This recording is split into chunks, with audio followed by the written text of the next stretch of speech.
जी अस्सलाम वालेकुम। Talha Bukhari is here. You are watching our YouTube channel. जैसा कि आपको पता है कि हमारी ये लेक्चर सीरीज स्टार्ट है LLB पार्ट 3 कॉन्स्टिट्यूशनल लॉ की, जिसमें यूके कॉन्स्टिट्यूशन जो है इसको हमने कंप्लीट डिस्कस कर लिया है, और जो यूएसए कॉन्स्टिट्यूशन है इसको हम डिस्कस कर रहे हैं। इसमें आज हमारा छठा लेक्चर है, जिसमें हम इसकी पावर और फंक्शन को देखेंगे प्रेसिडेंट की। सबसे पहले इसका इंट्रोडक्शन है। The American president is a very popular figure in his country, and he is one of the most popular personality in the present day international world. The constitution has vested the executive power in him. He is the head of state as well as the government. He is also a national leader। कि most popular figure है, ये एक बड़ी most powerful personality है present day में। इसकी जो executive power है वो प्रेसिडेंट के पास होती हैं। हेड ऑफ द स्टेट है, he is a national leader है। ये अमेरिका जो प्रेसिडेंट है बड़ी पॉपुलर फिगर है ये।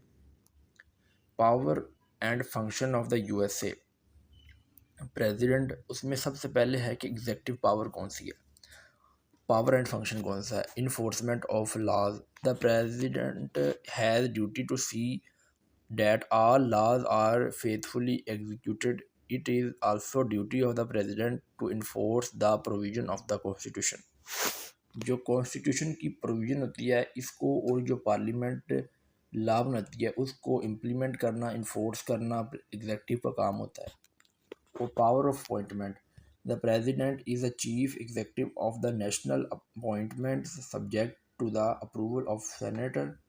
The Senate approve the appointment made by the President। और उसके बाद तीसरी जो है वो है कि power of removal. The president has also the power to remove. He has remove executive officer at will, but power can be protected by statutory limitation on the power of the removal.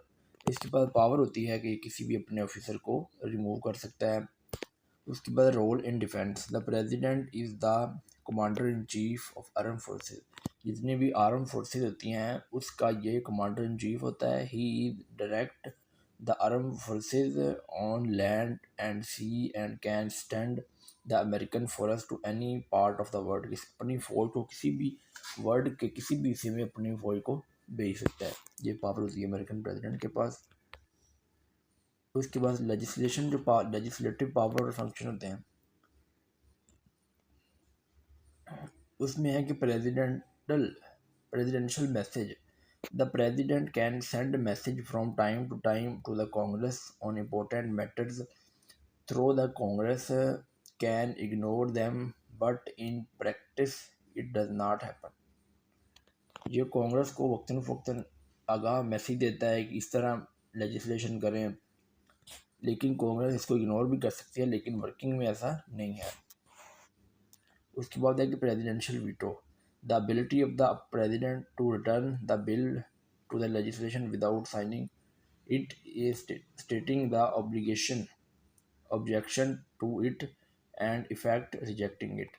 जो president है इसके पास veto power होती है। किसी भी legislation के बनाए हुए बिल को ये रिजेक्ट कर सकता है और कह सकता है इसमें दोबारा तब्दीली करें, ये सही नहीं है, मॉडिफिकेशन करवा सकता है बिल में। ये इसकी पावर होती है।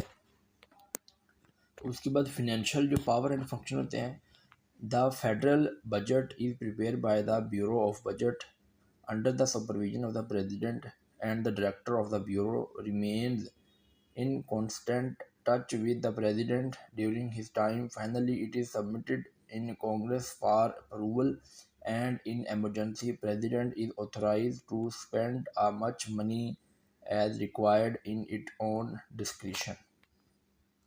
बड़ा सिंपल है। उसके बाद है कि जुडिशल जो पावर होती है, सबसे पहले pardon, the president enjoy vast judicial power. He has power to grant acquittal and pardons। This power is exclusively exercised by him। He can pardon offender against the federal laws। He has no authority to grant pardon against the law of the state। किसी को भी माफ़ी दे सकता है, बरी कर सकता है किसी केस में। ये भी इसके पास जो पावर होती है प्रेसिडेंट की जुडिशल पावर होती है। Appointment, the USA president also appoint federal जजेस with the approval of the senate. Conclusion है to conclude that the American president is the real executive of the American, there is no nominal executive in the US as the country has a presidential form of government and not a parliamentary form of government। ये था आज का lecture, बड़ा simple है, introduction है, उसकी power है, executive power है, लेजिस्लेटिव पावर है, फाइनेंशियल पावर है, जुडिशल पावर है, उसका कंक्लूजन है। इसी तरह ये सेल्फ राइटिंग के लिए लिखा गया है, इसी तरह आप इसको नोट कर लें, जिस बड़ी सिंपल वर्डिंग है, एक दफ़ा लिखेंगे आपको समझ आ जाएगी। तो ये था आज का लेक्चर, आपको पसंद आया होगा।